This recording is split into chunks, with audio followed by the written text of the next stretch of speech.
Hello all my dear friends, welcome back to my YouTube channel let's learning. આજના સેશનમાં આપણે એ અંગેની વાત કરવી છે કે જેમાં ધોરણ 12ના વિદ્યાર્થી મિત્ર માટે અને ખાસ કરીને ચેપ્ટર નંબર 1 સંભાવના, અને એમાં પણ આજે આપણે ઇન્ટ્રોડક્શન પાર્ટ એટલે કે થિયરી કન્સેપ્ટ છે એનાથી શરૂઆત કરશું.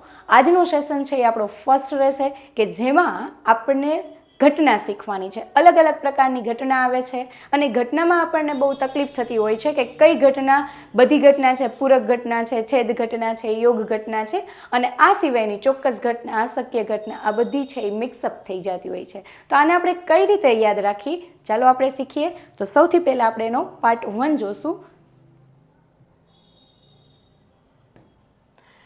સૌથી પહેલી વાત કરીએ તો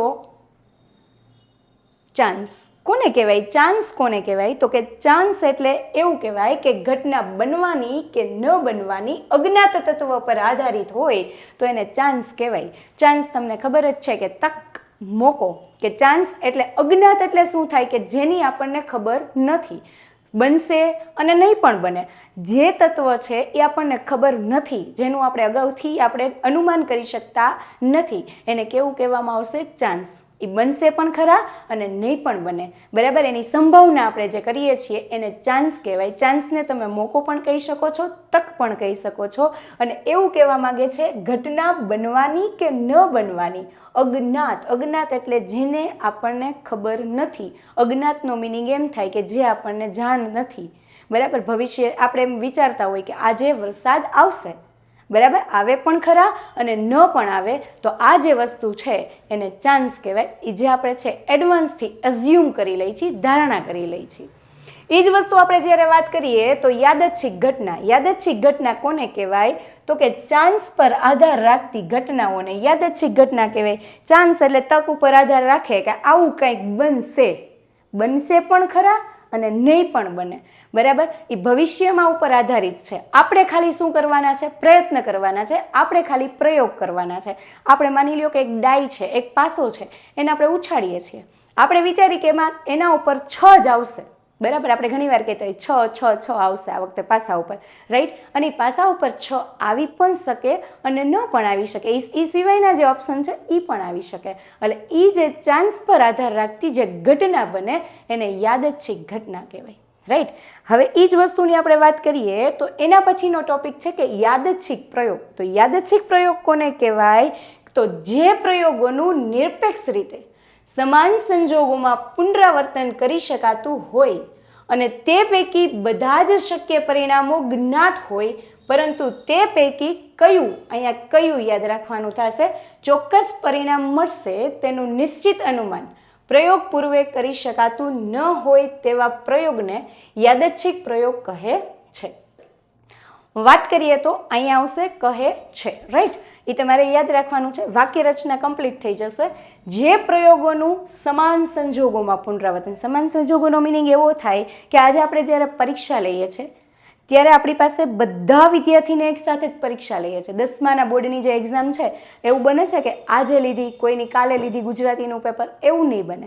બધાના પેપર છે એ ક્યારે લેવાશે? એક સાથે લેવાશે. એટલે કોઈ પણ પ્રયત્ન કરવાના છે એ પરીક્ષા છે એ સમાન સંજોગોમાં લેવામાં આવશે, રાઈટ? એટલે આપણે એક પરીક્ષાના એંગલથી વિચારીએ એટલે તમને તરત યાદ રહી જશે કે સમાન સંજોગોમાં પુનરાવર્તન કરી શકાતું હોય અને તેના બધા જ શક્ય પરિણામ જ્ઞાત હોય. આપણે 100 માર્કનું પેપર દઈ છીએ એટલે આપણને બધાને ખબર જ હોય કે પ્રયોગ છે એ કરવાના છે, એના પરિણામ આપણને ખબર જ હોય કે ક્યાંથી આવશે, 0થી લઈને 100 સુધી આવશે. કારણ કે આપણે માર્ક છે ઘણી વખત પેપર ન લખો તો 0 માર્ક પણ આવી શકે અને કમ્પ્લીટલી પેપર લખો તો 100માંથી 100 પણ માર્ક આવી શકે, રાઈટ? એટલે આપણા એના પ્રયત્ન છે એ આપણને ખબર છે કે 100 માર્કના પેપરમાંથી 0થી 100ની અંદર માર્ક આવશે, રાઈટ? પરંતુ તે પૈકી કયું ચોક્કસ પરિણામ મળશે તેનું પ્રયોગ પૂર્વે અનુમાન કરી શકાતું નથી. એટલે કે પ્રયોગના પહેલાં આપણે માત્ર ધારણા કરી શકીએ કે એમાં આપણને 100માંથી 100 માર્ક આવશે.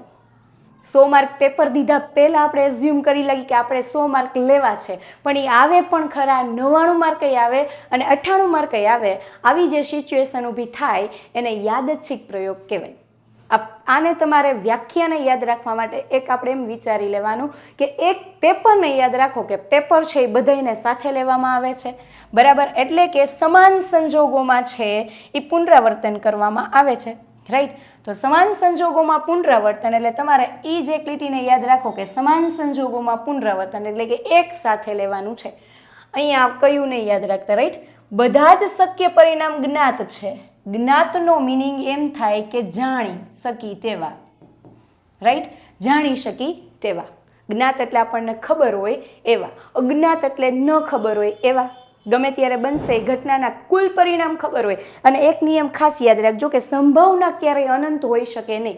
જો અનંત હોય ને તો સંભાવના શોધી શકાય નહીં. એટલે એક નિયમ ખાસ યાદ રાખવાનો કે પરિણામ જાણતા હોય ને તો જ આપણે સંભાવના શોધી શકીએ. જેની ખબર જ ન હોય ને એની સંભાવના ક્યારેય શોધી શકાતી નથી, રાઈટ. અને પ્રયોગના પૂર્વે અનુમાન કરી શકાતું નથી. આવા પ્રયોગને શું કહેવામાં આવશે તો કે યાદચ્છિક પ્રયોગ અહીંયા આવશે, કહે છે, રાઈટ. તો આ વસ્તુ છે એ તમારે ધ્યાનમાં રહેવાની થશે.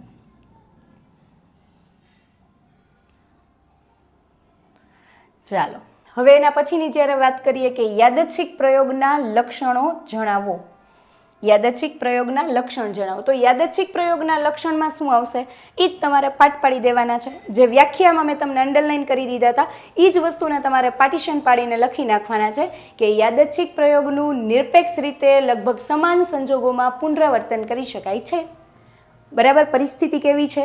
સરખી છે, બરાબર. સમાન સંજોગોમાં પુનરાવર્તન, બધાનું પેપર એક સાથે લેવાશે, એટલું તમારે એમાં યાદ રાખવાનું છે.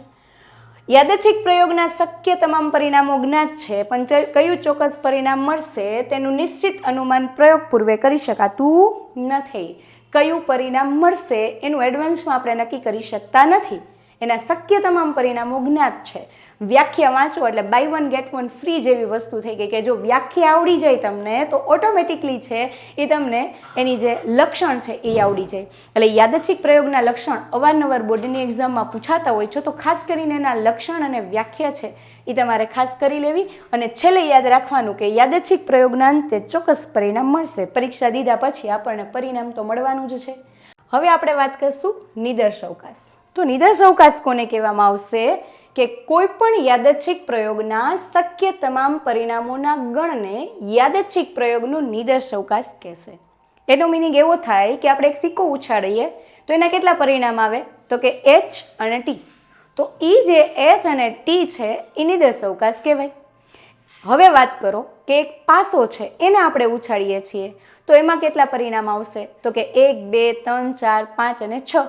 તો એ જે આપણે 1, 2, 3, 4, 5, 6 એ જે પરિણામ દર્શાવીએ છીએ કુલ શક્ય પરિણામ કેટલા બને છે? જાણો કે આપણે 52 પત્તા છે તો 52 પત્તામાં આપણે જ્યારે આપણે પત્તું રમીએ એમાં 52 પત્તા આવે, એમાં 13 કાળીના હોય, 13 ફૂલીના હોય, 13 ચરકટના હોય અને 13 લાલના હોય, બરાબર. તો આ જે આપણે 52 પત્તા દર્શાવીએ છીએ તો 52 પત્તાને શું કહેવામાં આવશે? 52 પત્તાને લખવાના. તો એ 52 પત્તાને જે લખશું એને કહેવામાં આવશે નિદર્શ અવકાશ, રાઈટ. અને હવે આપણે વાત કરીએ તો હવે એને કઈ રીતે દર્શાવાય? ખાસ યાદ રાખજો, યુ અથવા એસ વડે દર્શાવાય. જનરલી આપણે યુથી જ હેબિટ હોય કે યુ એટલે નિદર્શ અવકાશ, પણ ઘણી વખત એવું પણ બની શકે કે એસ કરીને પણ દર્શાવ્યું હોય તો તમારે સમજી જવું પડે કે આપણને નિદર્શ અવકાશ આપેલો છે. હવે વાત કરવાની છે નિદર્શ બિંદુની. તો નિદર્શ અવકાશના ઘટકોને નિદર્શ બિંદુ કહે છે. નિદર્શ બિંદુ એટલે જે ઘટક છે, પાસામાં 6 પરિણામ છે તો n બરાબર 6 શક્ય પરિણામની કુલ સંખ્યા એટલે નિદર્શના ઘટક. એટલે તમારે બેનો જે કન્સેપ્ટ શીખવાનો છે એ તમારે એ રીતે શીખવાનો થશે કે નિદર્શ અવકાશ એટલે શું. તો હવે અહીંયા તમે જોઈ લ્યો કે આપણે સિક્કાના છે તો સિક્કામાં કેટલા હશે તો કે H અને T. તો આ જે દર્શાવ્યું છે ને એને નિદર્શ અવકાશ કહેવાશે, રાઈટ. તો નિદર્શ બિંદુ કોને કહેવાય? તો આમાં કેટલી સંખ્યા છે તો કે 2. તો આના નિદર્શ બિંદુ છે એ 2 થશે, રાઈટ. હવે માનો કે પાસો છે તો પાસાના નિદર્શ બિંદુ કેટલા છે તો કે 1, 2, 3, 4, 5 અને 6. તો આ જેના પરિણામ દર્શાવ્યા ને એને કહેવાય નિદર્શ અવકાશ, રાઈટ. તો નિદર્શ બિંદુ કેટલા કહેવાય? તો આને કાઉન્ટ કરો 1, 2, 3, 4, 5, 6. તો આ જે છે એને નિદર્શ બિંદુ કહેવાય. માનો કે આપણે 100 માર્કનું પેપર દઈએ છીએ તો 100 માર્કના પેપરની શરૂઆત થાય 0 માર્ક્સથી, તો 0 થી 1 2 3 તો ક્યાં સુધી છેલ્લા પરિણામ હોય? 100 સુધી લખવાની કોઈ જરૂર નથી, 2-3 સંખ્યા લખી છેલ્લે લાસ્ટ જે આવતું હોય એ લખી નાખવાનું. તો આના નિદર્શ બિંદુ કેટલા થાય? તો કે 101. તો હવે તમને ખ્યાલ આવી ગયો કે જો નિદર્શ અવકાશ કે એટલે તમારે કુલ પરિણામ લખવાના અને આ પરિણામને ગણતરી કરો તો ટોટલ કેટલા ગણનો સમાવેશ થયો તો એને શું કહેવામાં આવશે? નિદર્શ બિંદુ. તો આ એકદમ ઇઝી અને સહેલો કન્સેપ્ટ છે. હવે આપણે વાત કરવાની છે શાંત નિદર્શ અવકાશ. શાંત જોતા જ ખબર પડી જાય કે ખબર પડે ગણી શકાય એવા, બરાબર. વ્યાખ્યાને અનુસંધાનમાં જોઈ તો યાદચ્છિક પ્રયોગના નિદર્શ અવકાશના કુલ શક્ય પરિણામોની સંખ્યા પરિમિત. પરિમિત એટલે ગણી શકાય તેવી, સોરી ગુણી શકાય તેવી નહીં, ગણી શકાય તેવી. ગણી શકાયનો મિનિંગ કે તમે જ કાઉન્ટ કરી શકો ને જે સંખ્યા, એને કહેવાય કાઉન્ટેબલ પર્સન, એટલે કે શાંત નિદર્શ અવકાશ. માનો કે આપણે 100 માર્કનું પેપર છે, તમને ખ્યાલ આવી ગયો કે 100 માર્ક છે એ ગણી શકાય છે, બરાબર. કે જે સંખ્યા આપણને ખબર જ છે, જેના શક્ય પરિણામ આપણને ખબર છે, એને કહેવામાં આવશે શાંત નિદર્શ અવકાશ. એટલે કે યાદચ્છિક પ્રયોગના નિદર્શ અવકાશમાં કુલ શક્ય પરિણામોની સંખ્યા પરિમિત એટલે કે ગણી શકાય તેવી હોય તેવા નિદર્શ અવકાશને શાંત નિદર્શ અવકાશ કહેવામાં આવશે. 52 પત્તામાંથી એક પત્તું પસંદ કરવાનું છે. તો ખબર જ છે કે કુલ પરિણામ 52 છે અને એમાંથી એક પત્તું પસંદ કરવાનું છે, રાઈટ. આ બધા દાખલા છે એ આપણે આગળ આવવાના છે, એટલે અવારનવાર 52 પત્તાની આપણે વાત કરીએ છીએ. ઘડી વળી તમને સ્ટુડન્ટ્સને એવું થાય કે આ મેડમ કેમ 52 પત્તાની જ વાત કરે છે, રાઈટ. પણ પત્તા છે, સિક્કા છે, પાસો છે, આ બધા જ છે ને દાખલા આગલા એક જે સેક્શન જે છે એમાં બધામાં સ્વાધ્યાય 1.1, 1.2, 1.3 આપણા બધા જ ચેપ્ટરમાં એ દાખલા આવે છે, એટલે આપણે એની વાત કરીએ છીએ, રાઈટ. હવે એ જ વસ્તુ છે, જો અહીં લખેલું છે કે 52 પત્તામાંથી એક પત્તું યાદચ્છિક પસંદ કરવામાં આવે તેનો નિદર્શ અવકાશ છે એ શાંત નિદર્શ અવકાશ છે.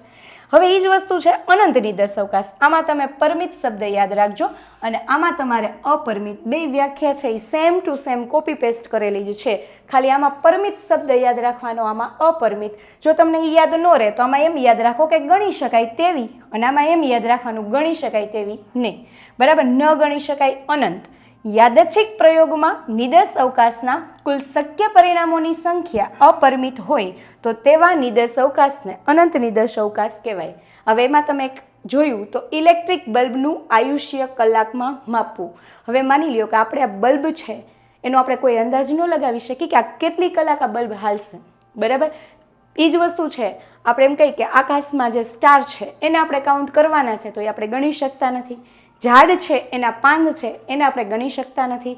આવા જે પ્રયોગ છે એને અનંત નિદર્શ અવકાશ કહેવાય. તો વ્યાખ્યા અને એનું એક એક્ઝામ્પલ લખવું ફરજિયાત હોય, રાઈટ. તો આ જે વસ્તુ છે એ શું કહેવામાં આવશે? શાંત અને અનંત નિદર્શ અવકાશ. હવે વાત કરીએ તો એના પછીના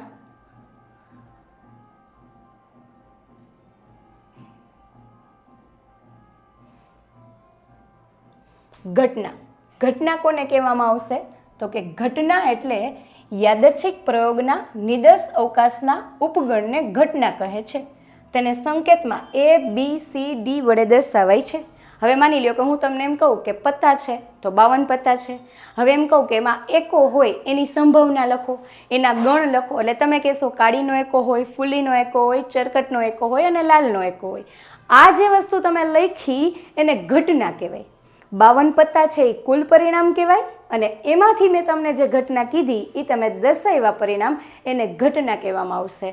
ઘટના છે એ માત્ર તમે AB વડે જ દર્શાવી નથી શકાતી, એને A1, A2, A3 એવી રીતે પણ તમે દર્શાવી શકો છો, બરાબર. એટલે તમારે A1, A2, A3 વડે પણ દર્શાવી શકાય છે. એટલે તમે ત્યાં લખી શકશો A1 અથવા તો A2 અથવા તો A3, એવું જરૂરી નથી. અથવા તમને એવું લાગે કે મારે XYZ થી ઘટના દર્શાવી છે તો ઘટના XYZ તરીકે પણ દર્શાવી શકાશે, બરાબર. માનો કે આપણે એવું કેવું છે કે ધારો કે, બરાબર, કે 52 પત્તા છે તો 52 પત્તા આપણે લખીએ, અથવા તો સિક્કાની વાત કરીએ તો 1, 2, 3, 4, 5, 6, સોરી પાસાની વાત કરવાની છે. પાસામાં કેટલા પરિણામ આવશે? તો કે 1, 2, 3, 4, 5, 6, રાઈટ. અને પાસામાં 1, 2, 3, 4, 5, 6 પરિણામ આવ્યા આને આપણે કેવા પરિણામ કહેશું? કુલ પરિણામ. અને હવે હું એમાં એમ કહું કે એકી સંખ્યા મળે, બરાબર, તો આને આપણે એક ઘટના વડે દર્શાવવાની. તો ઘટના એ વડે દર્શાવવું કે આમાં એકી સંખ્યા કઈ છે બધાને ખ્યાલ જ હશે, 1, 3 અને 5 આ એકી સંખ્યા કહેવાય, રાઈટ. અને હવે વાત કરીએ તો બેકી સંખ્યા, તો હું એને એમ કહું કે ઘટના બી, બરાબર, તો ઘટના બી છે એને બેકી સંખ્યા કહેવાય. તો બરાબર, તો આમાં શું આવશે? તો કે બધાને ખબર છે 2, 4, 6 એ બેકી સંખ્યા છે, એટલે બેકી સંખ્યામાં આવશે 2, 4 અને 6. માનો કે આમાં પૂર્ણ વર્ગ કહું, એવું બની શકે હો, પૂર્ણ વર્ગ કહેવાય. તો આને મારે ઘટના શું કહેવી પડે? તો કે ઘટના સી દર્શાવવાની હોય. તો પૂર્ણ વર્ગમાં કઈ આવે? તો કે 1 નો વર્ગ 1, 2 નો વર્ગ 4 અને 3 નો વર્ગ 9 થાય, પણ 9 આપણા પાસામાં હોય નહીં. તો આ જે છે અલગ અલગ વસ્તુ દર્શાવી એને ઘટના એ કહેવાય, ઘટના બી કહેવાય, ઘટના સી કહેવાય, બરાબર. તો આ ઘટના એટલે તમારે એટલું જ યાદ રાખવાનું, યાદચ્છિક પ્રયોગના નિર્દેશ અવકાશના ઉપગણને ઘટના કહેવામાં આવશે. આગળની લીટી એકદમ કોમન, ઉપગણ એટલે મેં તમને કહી દીધું કે ગણનો સમાવેશ થાય. આ એનું એક્ઝામ્પલ છે, આ એનો ચાર્ટ છે, આખો નિર્દેશ અવકાશ યુ કહેવાય. આને શું કહેવામાં આવશે? તો કે આ ચકેડું જે છે એની અંદર તમે જે ઘટના દર્શાવો છો, આ બધી ઘટના તમે દર્શાવશો, બરાબર, તો આ ઘટના એ કહેવાય. પાછી બીજી ઘટના છે એને બી કહેવાય, રાઈટ. ચાલો હવે આપણે જે વાત કરવાની છે, બરાબર, હવે એના પછીની ઘટનાની વાત કરીએ. તો કે અશક્ય ઘટના. અશક્ય ઘટના કોને કહેવાય? કે જે કદી બનવાની જ નથી એવી ઘટનાને અશક્ય ઘટના કહેવામાં આવશે. યાદચ્છિક પ્રયોગના નિર્દેશ અવકાશના વિશિષ્ટ ઉપગણ ફાઈ અથવા ખાલી ગણને અશક્ય ઘટના કહેવાય કે જે કદી બનવાની જ નથી. જો અહીંયા લખેલું જ છે ફાઈ, આ સિમ્બોલ જે છે ને એને ફાઈ વચાય, અને જેમાં એક પણ ગણનો સમાવેશ ન થાય એવી ઘટનાને અશક્ય ઘટના કહેવાય. અશક્ય ઘટના એટલે એવી ઘટના કે જે કદી બનતી જ નથી. એક સમતોલ સિક્કો ઉછાળો તો છાપ અને કાંટો સાથે મળે એ અશક્ય ઘટના કહેવાય કે બે વસ્તુ એક સાથે ન બને. એક સિક્કામાં બે પરિણામ સાથે ન આવે. એ જ રીતે એક પાસો ઉછાળો છો તો પાસામાં કોઈ પણ 6 પરિણામમાંથી એક પરિણામ આવે, બરાબર, 2 આવે અને 6 આવે, એ ઘટના અશક્ય ઘટના કહેવાય કે જે કદી બનશે જ નહીં. તમે ઘણીવાર સમજી ગયા છો કે સૂર્યનું પૂર્વમાં આથમવું એ અશક્ય ઘટના કહેવાય, બરાબર. તો ગમે એ ઘટના છે, આપણે ગમે એ વસ્તુ જે થ્રો કરશું, બરાબર, એ ઉપરથી પાછી નીચે આવશે. શું કામ? કારણ કે ગુરુત્વાકર્ષણ બળથી. તો આ જે વસ્તુ છે એ આપણે સ્વીકારીએ છીએ એને ચોક્કસ ઘટના કહેવાય, અને જે ઘટના ક્યારેય બનવાની જ નથી એવી ઘટનાને અશક્ય ઘટના કહેવાય. આ ઉપગણની ઘટનાને જ કોપી કરવાની. જો યાદચ્છિક પ્રયોગના નિર્દેશ અવકાશના ઉપગણને ઘટના કહેવામાં આવશે, રાઈટ. તો અહીંયા આપણને કઈ વાત કરી છે? અશક્ય ઘટના. તો આમાં જે છે એમાં ખાલી એટલું જ એડ કરવાનું કે વિશિષ્ટ ઉપગણને, કે જેમાં એક પણ ગણનો સમાવેશ ન થાય એવા ગણને અશક્ય ઘટના કહેવાય. અને છેલ્લે વાત કરીએ તો ચોક્કસ ઘટના. યાદચ્છિક પ્રયોગના નિર્દેશ અવકાશના વિશિષ્ટ ઉપગણ યુને ચોક્કસ ઘટના કહે છે. ચોક્કસ ઘટના એટલે એવી ઘટના કે જે હંમેશા બને જ છે અથવા તો જે હંમેશા ઘટે જ છે. એને પણ સંકેતમાં યુ અથવા એસ વડે દર્શાવાય. શનિવાર પછીનો, તરત પછીનો દિવસ, શનિવાર પછીની વાત નથી, તરત પછીનો દિવસ રવિવાર, કે જે વસ્તુ પોસિબલ. આપણે કહીએ કે પ્રાકૃતિક સંખ્યા છે એમાં એક પછી તરત જ શું આવશે? તો કે 2 આવશે. તો આ ઘટના છે એ કેવી ઘટના કહેવાય? ચોક્કસ ઘટના કહેવાય. હવે 52 પત્તાની વાત કરી કે એક પત્તું આવશે, બરાબર, એ ગમે એ આવી શકે, કાળી, ફૂલી, તો આ બધી વસ્તુ કેવી કહેવાય? ચોક્કસ ઘટના કહેવાય કે જે હંમેશા ઘટના બનવાની જ છે એને કેવી ઘટના કહેવાશે? તો ચોક્કસ ઘટના, બરાબર. તો હવે આપણે જે નેક્સ્ટ વાત કરવાની છે એ આપણે નેક્સ્ટ લેક્ચરમાં કરીશું. આજના સેશનમાં આપણે અહીં સુધી કમ્પ્લીટ કરીએ. જો તમે અમારા વિડીયો પર નવા હોય તો સબસ્ક્રાઈબ કરો અને બીજા વિદ્યાર્થી મિત્રોને પણ શેર કરો, જેથી કરીને વિદ્યાર્થી મિત્રો આનો લાભ લઈ શકે. Thank you.